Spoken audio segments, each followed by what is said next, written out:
Ang ikaapat na yugto ng buhay ng isang tao ay ang middle and late childhood na nagsisimula sa ika-6 na taon at nakukumpleto mula 11 hanggang 12 taon.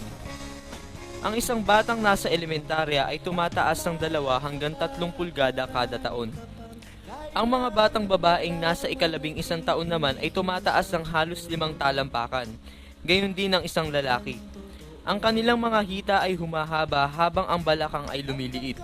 Masasabing mas malalakas sa mga lalaki kaysa sa mga babae dahil mas marami silang muscle cells sa katawan. Bumabagal din ang pagtangkad ng isang bata sa yugtong ito. Dito sa taon na itong malalaman na ang bata ay may kakayahan o kagustuhan sa isang laro. Mas maraming malalaking muscle ang lalaki kaysa sa babae. Mas nagkakaroon din ng kontrol sa katawan ang mga bata. Kung ano ang mga ginagawa natin noon tayo ay mas bata, ay siya ring nakakatulong sa atin habang tayo ay tumatanda. Ayon sa isang pag-aaral, ang telebisyon ay nagbibigay ng mahinang pangangatawan sa mga bata.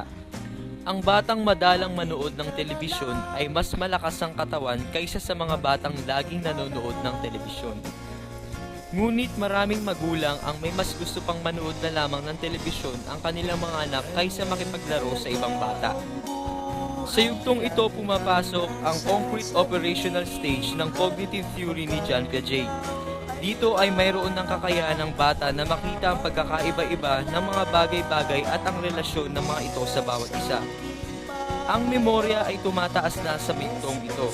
Subalit, ito pa rin ay depende sa mga natututunan ng isang individual pagdating sa pag-alala at pagkatuto sa isang impormasyon. Sa yugto ding ito, marapat nang gawing balanse ang ating buhay. Magbigay ng oras sa pag-aaral, sa panonood ng telebisyon, sa pagbabasa, sa paglalaro, at sa pakikipagkaibigan.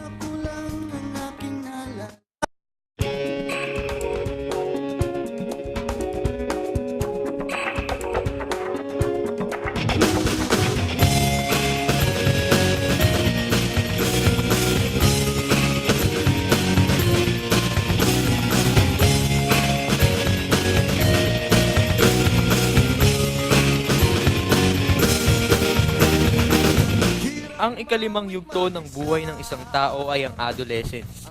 Ito ay nagsisimula sa 12 taon at natatapos sa ika-18 o 19 na taon. Sa panahon ng adolescence nangyayari ang puberty. Ang puberty ay panahon ng mga pagbabago sa pisikal na anyo sa yugtong ito. Sa mga babae, ang pagsisikret ng kanilang sex hormones o ang estrogen ang nagdudulot ng mga pagbabagong ito tulad ng pagbabago ng dibdib, paglapat ng balakang, pagkakaroon ng menstrual cycle, at biglaang pagtangkad. Sa mga lalaki naman, ang pagsisekret ng kanilang sex hormone na tinatawag na testosterone ang nagdudulot ng paglapad ng balikat, paglaki ng larynx na naghahatid sa paglaki ng boses at biglaang pagtangkad. Ang pinakatampok na pag-unlad sa yugtong ito ay ang pagbuo ng sariling pagkakakilanlan. Sa paghahanap at pagbuo nito, sinusubukan nilang pumunta sa isang grupo na kung saan ay maaari nilang makita ang kanilang sarili. May kakayahan na silang mag-isip ng mga abstract na bagay na maaaring makaapekto sa kanilang paghahanap ng kanilang pagkakakilanlan. Dahil dito, naitatanong na nila ang mga katanungan tulad ng, sino nga ba ako? Habang sila ay unti-unting nagbabago, kasama din itong nagbabago ang kanilang mga sariling konsepto at pananaw.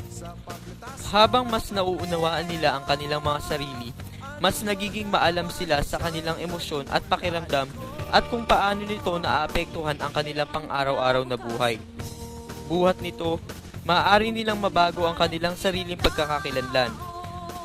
Ang mga bagay na ito na kanilang nakakamit ay nakakaapekto sa kung paano sila makisalamuha sa kanilang paligid sa mas masayang paraan.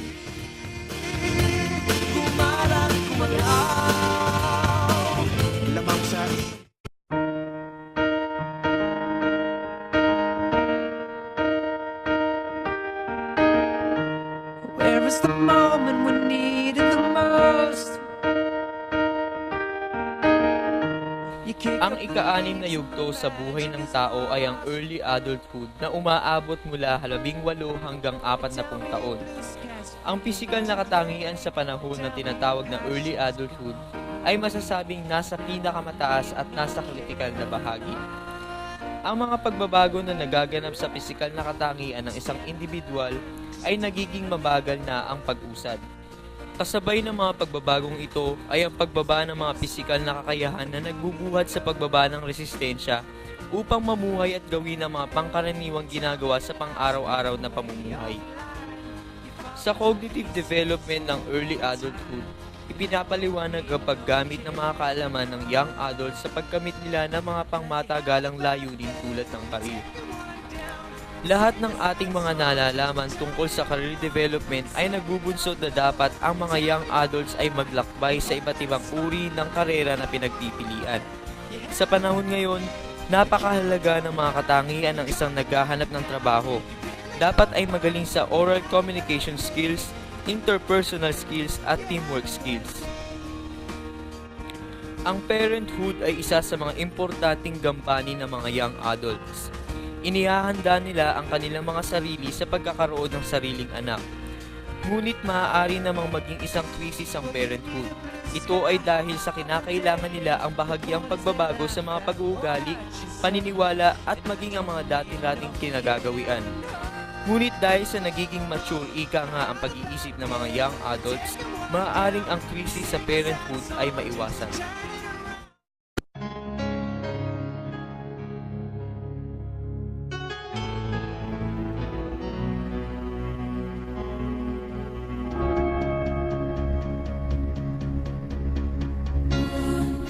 Ang ikapitong yugto sa konsepto ng developmental psychology ay ang middle adulthood. Nagsisimula ang yugtong ito sa edad na 40 at nagwawakas sa edad na 60. Habang padagdag ang edad ng nasa middle adulthood, ay pabawas naman ng pabawas ang tsansa ng pagiging malakas ng kanilang pangangatawan. Ngunit hindi ibig sabihin nito ay ganap nang mawawala ang kanilang resistensya at babagsak ang kanilang kalusugan. Sa yugto naman na ito ay madaling makaranas ng pagod ang mga middle-aged adults dahil na rin sa mga gawaing pisikal tulad ng paglalakad habang nasa trabaho. Kasama na rin dito ang ilang mga gawaing bahay. Ilan sa mga kapansin-pansin sa mga pagbabagong pisikal na katangian sa yugto ng middle adulthood ay ang unti-unting pagputi ng buhok at pagbabago sa balat tulad ng pagiging bahagyang magaspang at pagkulubot nito. Sa kabila ng mga napakaraming pagbabago sa pisikal na katangian ng mga middle-aged adults, ay nariyan naman ang kakayahan nila upang gabayan ang mga mas nakababata sa kanila, lalong-lalo na ang kanilang mga anak. Maaaring sa nakagisnan nilang pamamaraan sa kanilang paglaki, ay tularan din nila iyon para palakihin ang kanilang anak o kung hindi man ay gumawa sila ng sarili nilang paraan para gabayan ang mga ito. Ayon naman sa kilalang personalidad na si Erik Erikson, ang may akda ng Psychosocial Theory of Development, sa yugto ng middle adulthood nagkakaroon ng mga pagkakataon upang magtaglay sila ng mga karagdagang tagumpay para sa sarili o ang generativity at kung hindi naman ay panatilihin na lamang ang kanilang kasalukuyang sitwasyon sa buhay. Habang ang isang middle-aged adult ay naghahangad ng maraming tagumpay, magagawa nila iyon sa abot ng kanilang makakaya at mararanasan ang pakinabang ng mga paghihirap sa mga nagawa bago ang pagtatagumpay. Ang mga karanasang ito ang magsisilbing mga preparasyon patungo sa huling yugto ng buhay ng isang tao. Sa mga sandaling papatapos na ang yugto ng middle adulthood, ay unti-unti na ring natatapos ang mga obligasyon sa buhay. Ngunit patuloy pa rin ang paghahanap sa ilang mga katanungang hindi pa nasasagot, mga problemang hindi pa nasosolusyonan, at mga kaguluhang hindi pa naaayos.